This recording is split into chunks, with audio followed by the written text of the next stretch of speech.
সাহাবী বলেন, ইয়া রাসূলুল্লাহ, ইয়া হাবিবাল্লাহ, আমি জিনা করতে মন চায়, আমার জিনার জন্য অনুমতি দিন, পারমিশন দিন।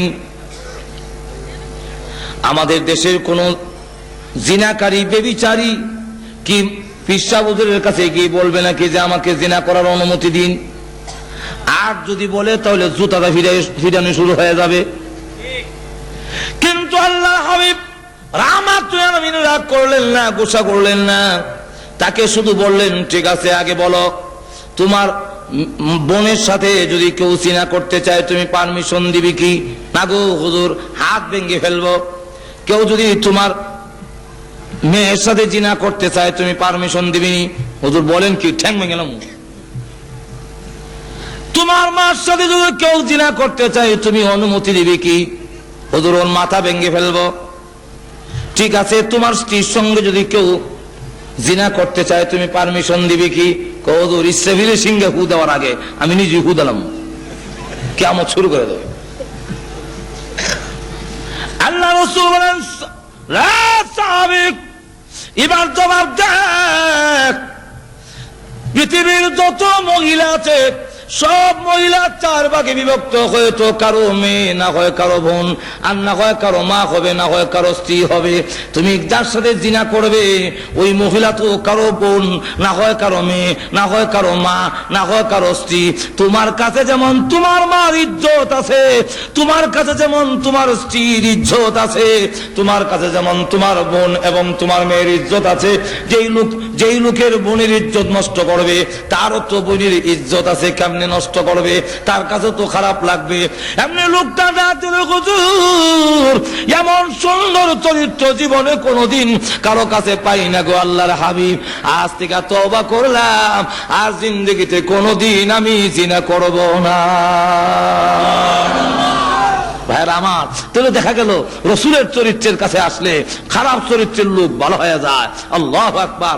অসংখ্য ঘটনা যারা নাকি পরিবর্তন হয়ে গেল। আগে জিনা করতো, এখন জিনা করবে দূরের কথা, সামান্য অন্যায় করার কারণে খালি কান্দে আর কান্দে। একটি ঘটনা আপনাদের সামনে তুলে ধরি। যে লোকগুলো জিনার মধ্যে লিপ্ত ছিল, জিনা ব্যভিচারের মধ্যে 24 ঘন্টা লিপ্ত ছিল, আল্লাহর হাবিবের চরিত্রের তাজ পায়া এমন অবস্থা হয়ে গেল, এমন অবস্থার পরিবর্তন ঘটল।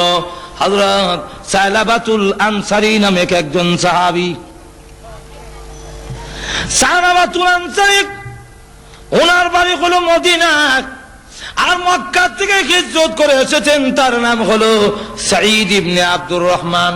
এই দুইজনকে রাসূল ভ্রাতৃত্ব করে দিয়েছেন, তোমাদেরকে ভাই ভাই বানায়া দিলাম, এক ফ্যামিলিতে চলাফেরা করবে। তবুকের যুদ্ধের সময় আল্লাহর হাবিব রাহমাতুল আলামিন যুদ্ধের মধ্যে চলে গেলেন, আর সাঈদ ইবনে আব্দুর রহমানকে সাথে নিয়ে গেলেন। সালাবাতুল আনসারী রাদিয়াল্লাহু আনহু ওনার ফ্যামিলির দায়িত্ব গ্রহণ করে নিল। কিন্তু যুদ্ধে যাওয়ার পরে শয়তান প্ররোচনা দিয়ে সালাবাতুল আনসারীর সামনে তুলে ধরা হলো,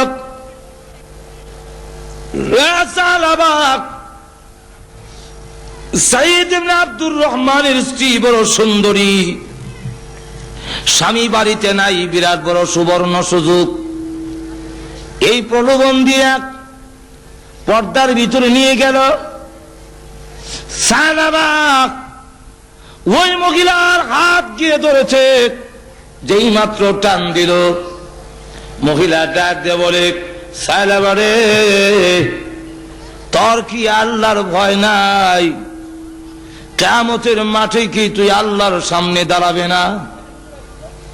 তোর ভাইয়ের আমানতের খেয়ানত তুই কেমনে করবি?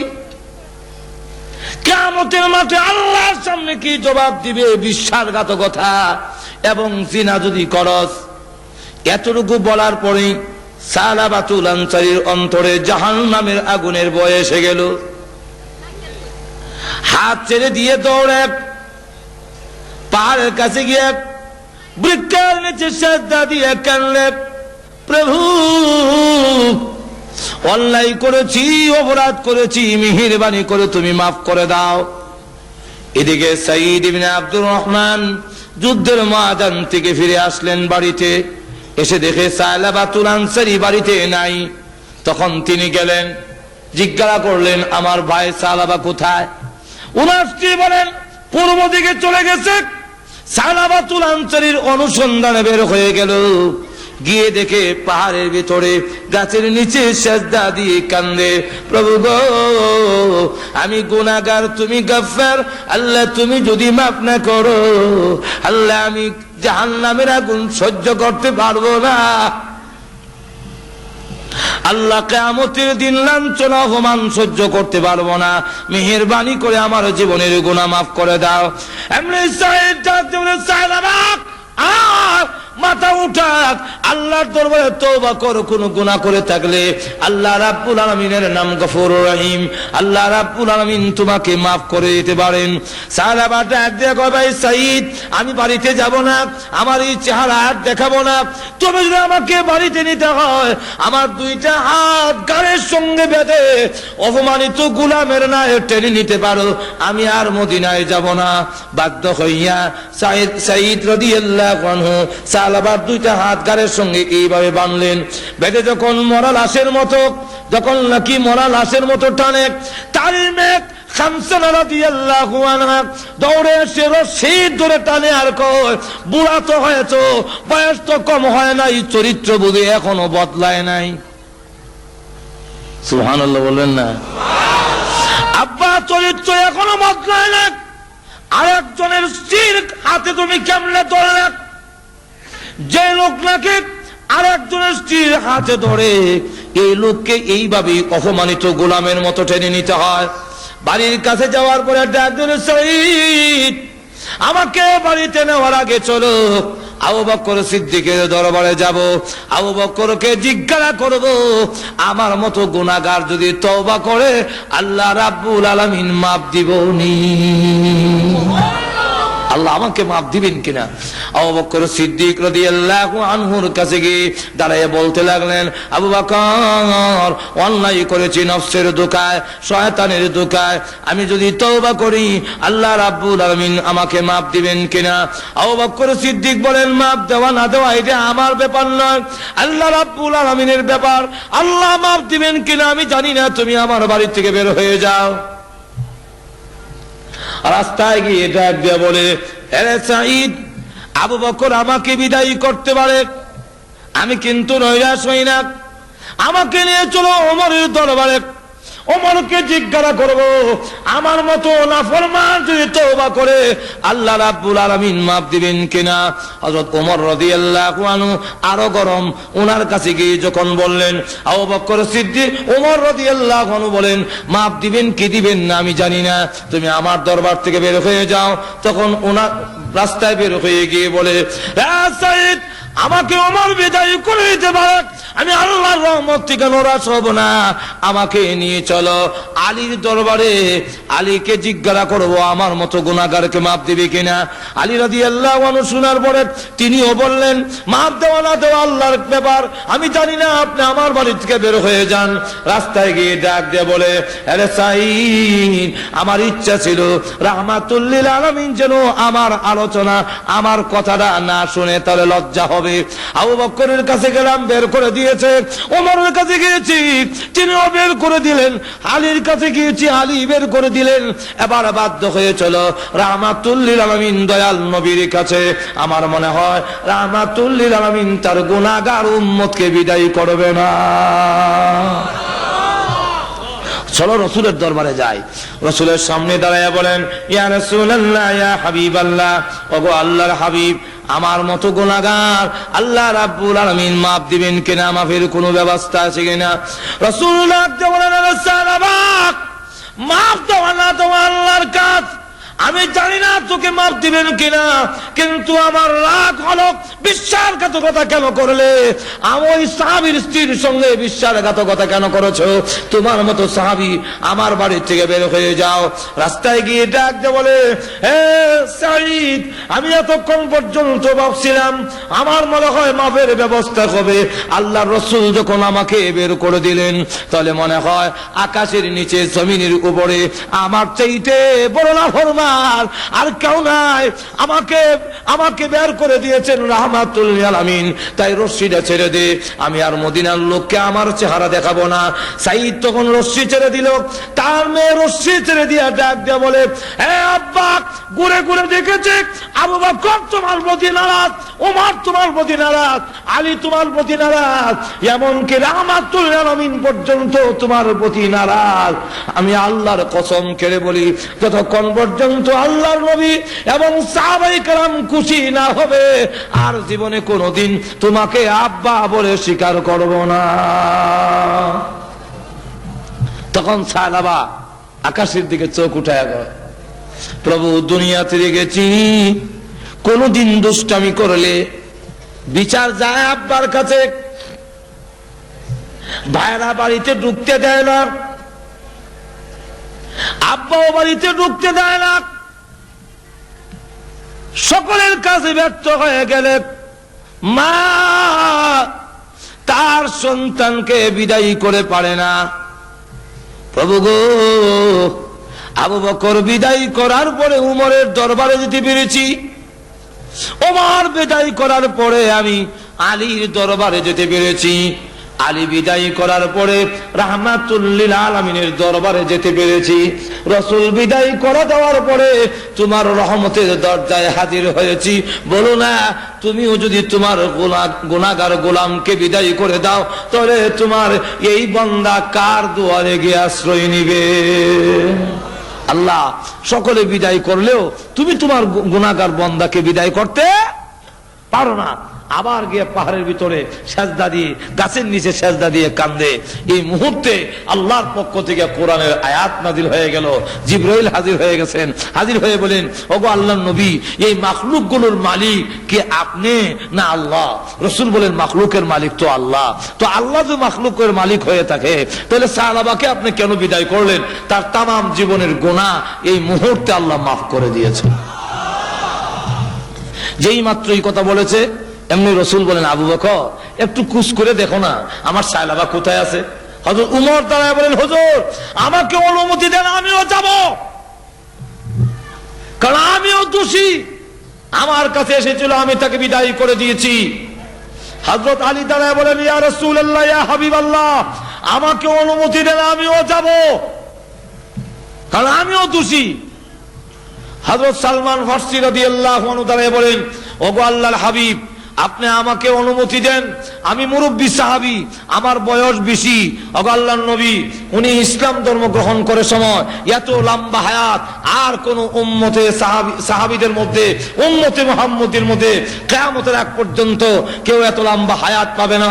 সালমান ফারসি ইসলাম ধর্ম গ্রহণ করে সময় ওনার বয়স হলো 120, ইন্তেকালের সময় ওনার বয়স হলো 350। আর তুজরে কন্যা সুবহানাল্লাহ, 350 ওনার বয়স। এই 350 বছর বয়সে আল্লাহু আকবার, হযরত সালমান ফারসি রাদিয়াল্লাহু আনহু বলতেছেন যে আমাকে অনুমতি দেন, আমিও যাব। এই 4 জন সাহাবী যখন নাকি হাজির হয়ে গেলেন, খুঁজতে খুঁজতে যখন ওই পাহাড়ের কাছে গেলেন, গিয়ে দেখে লোকেরা খেত কামারে কাজ করে। জিজ্ঞাসা করে, ভাইরা আমার, সায়লাবা নামে কোন লোক কি তোমাদের এই এলাকায় কোনোদিন দেখেছো?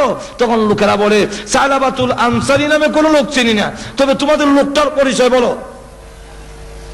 লোক ওনারা বললেন, জাহান্নামের আগুনের ভয়ে কান্দে, কিয়ামতের মাঠের ভয়ে কান্দে, এমন কোন লোকের কোন সন্ধান কি তোমাদের নজরে পড়েছে?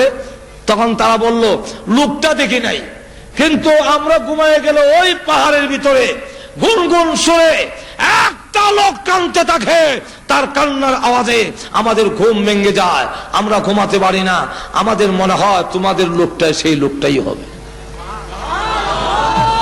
আবু বকর সিদ্দিক রাদিয়াল্লাহু আনহু বলেন, ওমর চল যাই, গিয়া দেখি। তখন গভীর রাত্রে গিয়ে দেখে সাজদা দিয়া কান্দে, প্রভু গুনাহ করেছি, অন্যায় করেছি আল্লাহ, তবুও তো তুমি আমাকে সৃষ্টি করেছো, তোমার রহমতের দরজা থেকে যদি তাড়ায়া দাও, বলো না তোমার এই গুনাহগার বান্দা কার কাছে যাবে, কোথায় যাবে? এই অবস্থায় কাঁদতেছেন। আবু বকর সিদ্দিক রাদিয়াল্লাহু আনহু ডাক দিয়ে বলেন, ওরে সায়লাবা মাথা উঠা, তখন তিনি ডাক দিয়ে বলেন, অন্ধকারে লোক চেনা যায় না, কিন্তু আওয়াজে বুঝতে পেরেছি তুমি আবু বকর। আমি আপনার কথায় আমি যাব না, আপনি না আমাকে বিদায়ী করে দিয়েছেন, যতদিন আল্লাহ আমাকে মাফ না দিবে আমি আর যাব না মদিনায় লোকদেরকে চেহারা দেখাবো না। এমনি হযরত উমর ওই গর্তের পরে দাঁড়ায় বলেন, মাথা উঠা, আর কাঁদতে হবে না, আল্লাহ রাব্বুল আলামিন তোর জীবনের গুনাহ মাফ করেছে বলে এই মুহূর্তে কোরআনের আয়াত নাজিল হয়েছে। এমনি সালাবাতুল আনসারী মাথা উঠায় আর বলে, আল্লাহ সত্যি তোমার নাম রহমান রহিম, সকলে বিদায় করলেও তুমি তোমার গুনাহগার বান্দাকে বিদায় করে দিতে পারো না। সালাবাতুল আনসারী সহ 5 জন সাহাবী মদিনার দিকে রওনা দিলেন। মদিনার ভিতরে যখন ঢুকছে তখন হযরত বিলাল ফজরের আযান দেয়। মসজিদের ভিতরে ঢুকলেন, নামাজ আরম্ভ হয়ে গেছে। রাসূল নামাজের মধ্যে আরম্ভ করলেন, আলহাকুমুত তাকাসুর। যেই মাত্র আলহাকুমুত তাকাসুর বললেন, এমনি শোনা যায় বিকট চিৎকারের আওয়াজ। নামাজের মধ্যে সাহাবীরা কেঁপে উঠেছেন, এত বিশ্রী আওয়াজ কার? আবার রাসূল বললেন, হাত্তা যুরতুমুল মাকাবির। এমনি শুনে আরেকটা বিকট আওয়াজ। এই বিকট চিৎকারে সাহাবীদের মধ্যে কম্পন শুরু হয়ে গেছে, কাঁপতে লাগলেন। এমন বিশ্রী আওয়াজ কে দিল? নামাজের সালাম ফিরানোর পরে আসসালামু আলাইকুম রাহমাতুল্লাহ, আসসালামু আলাইকুম রাহমাতুল্লাহ। পিছনের দিকে তাকায়া দেখেন সালাবাতুল আনসারী জমিনে পড়ে গড়াগড়ি করতেছে। আল্লাহর হাবিব দৌড়ে গেলেন, কাছে যাওয়ার পরে এমনি নড়াচড়া বন্ধ হয়ে গেছে। রাসূল বলেন, সালমান আমার সালাবার ফার্স পরীক্ষা করে দেখো, মুখে পানি দাও, মাথায় পানি দাও। এমনি সালাবাতুল হযরত সালমান ফারসি রাদিয়াল্লাহু আনহু ফার্স পরীক্ষা করে বুকে হাত দিয়ে বলেন, আল্লাহর নবী আপনার সাহাবী সালাবাতুল আনসারীর মুখে আর পানি দেওয়ার কোনো প্রয়োজন নাই, মাথায় পানি দেওয়ার প্রয়োজন নাই। সালাবাতুল আনসারী কলিজা ফেটে চিরদিনের জন্য এই পৃথিবী থেকে বিদায় হয়ে গেছে। রাসূল তখন বলেন, তোমরা গোসল দাও, কাফন পরাও, আমি রাসূল নিজে তার জানাজার নামাজ পড়াবো। এই মুহূর্তে দৌড়ে তার মেয়ে খামসা রাদিয়াল্লাহু আনহা বুকে জড়ায়া দৌড়লেন, আব্বা গো আমি অন্যায় করেছি, আমি অপরাধ করেছি। আমি বলেছিলাম সাহাবীরা রাহমাতুল আলামিন খুশি না হলে তোমাকে আব্বা বলে স্বীকার করবো না। তুমি তোমার অঙ্গীকার পুরা করেছো, রাসূলকে খুশি করেছো, সাহাবায়ে কেরামকে খুশি করেছো, এমনকি আল্লাহকে পর্যন্ত খুশি করেছো। কিন্তু আমি যে জীবনের জন্য আমার আব্বা হারালাম, আমি আর জীবনে কাকে আব্বা বলে ডাকবো, আমি আর কাকে আব্বা বললো? এইভাবে যখন কাঁদতে লাগলেন, রাসূল কাছে গিয়ে বলেন, খামসানা আর কান্দিস না, তোর কান্না আমার বুকে দারুণ ব্যথা হয়, দারুণ কষ্ট হয়।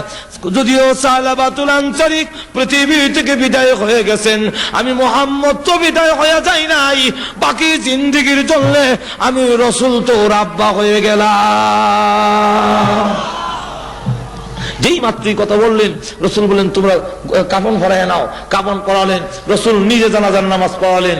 লাশ সামনের দিকে যায়, রাসূল লাশের সাথে সাথে কবরস্থানের দিকে যাচ্ছেন, কিন্তু উকি দিয়ে হাঁটেন, পা গুলো উকি দিয়ে কালো আঙ্গুল ভর দিয়ে দিয়ে সামনের দিকে যাচ্ছেন। খলিফাতুল মুসলিমিন ওমর তিনি ডাক দিয়ে বলেন, ইয়া রাসূলুল্লাহ, ইয়া হাবিবাল্লাহ, আপনার পাটা জমিনে ফালান না কেন?